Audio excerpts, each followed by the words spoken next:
আসসালামু আলাইকুম রহমতুল্লাহ। আমার প্রিয় দিনী ভাই ও বোনেরা, ঘুম থেকে উঠে সবার প্রথম আপনি কি করেন? ফোনটি হাতে নিয়ে notification check, social media scrolling, তাই না? ঘুম ভাঙার পর প্রথম কথা ও কাজ কি হবে আপনার আমার?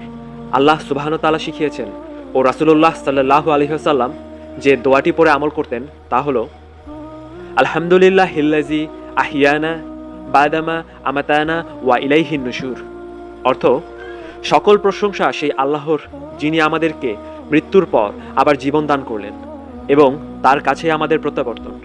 হাদিস সহিহ বুখারী ৬৩১৪।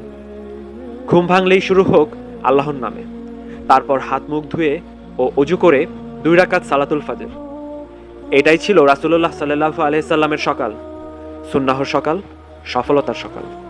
আল্লাহ সুবহানাহু ওয়া তাআলা আমাদের সকলকে নেক আমল করার তৌফিক দান করুক, আমিন।